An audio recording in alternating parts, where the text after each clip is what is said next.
Bonjour à tous, aujourd'hui on va faire un petit peu le tour des propriétés sur les parallélogrammes en cinquième. On est parti. Alors, un parallélogramme c'est ça. Tout simplement un quadrilatère qui a ses côtés opposés parallèles. Les côtés sont en couleur sur la figure, en vert les côtés AB et DC qui sont parallèles, et en bleu les côtés BC et AD qui sont parallèles.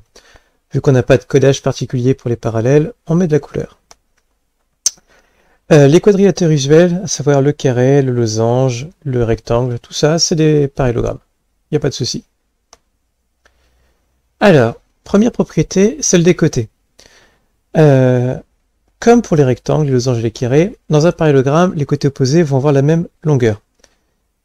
Mais la réciproque est vraie aussi. C'est-à-dire que si vous avez un quadrilatère, non croisé évidemment, qui a ses côtés opposés de même longueur, alors forcément, c'est un parallélogramme. Et ça, c'est plutôt pas mal. Ça veut dire qu'en cinquième, pour prouver que vous avez des droites parallèles, vous pouvez faire un calcul sur les longueurs des côtés d'un parallélogramme. C'est pas banal, ça demande un peu de technique, et on verra ça en exercice.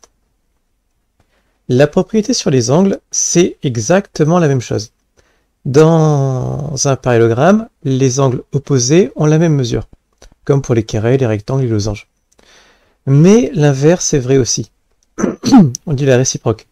C'est-à-dire que si vous avez un quadrilatère non croisé qui a ses angles opposés de même mesure, alors forcément c'est un parallélogramme.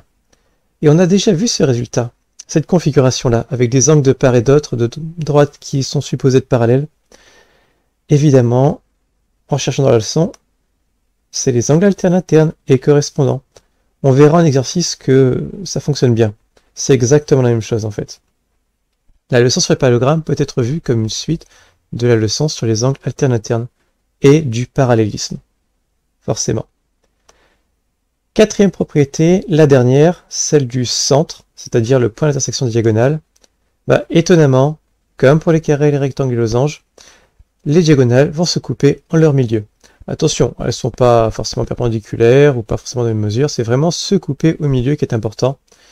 Et comme précédemment, ça fonctionne aussi de manière réciproque, c'est-à-dire que si vous avez un quadrilatère qui a ces diagonales qui se coupent en leur milieu, alors c'est forcément un parallélogramme. Et on a déjà vu un résultat comme ça. Si vous effacez dans votre tête le parallélogramme, que vous regardez que le centre avec l'intersection et les milieux qui sont marqués, on a vu ça où? Évidemment, sur les symétries centrales.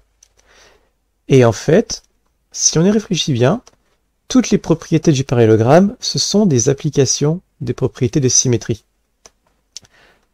Les symétries conservent l'image d'une droite par une symétrie centrale est une droite parallèle. Et ça explique pourquoi les côtés opposés d'un parallélogramme sont parallèles, par symétrie. Pareil pour les longueurs. La symétrie centrale est une isométrie, c'est-à-dire que le côté et son image ont la même longueur. Et comme le côté et son image sont les côtés opposés d'un parallélogramme, alors les côtés opposés d'un parallélogramme ont la même longueur. Et devinez quoi, pour les angles, ça fonctionne pareil. La symétrie centrale est une isométrie, elle conserve la mesure des angles.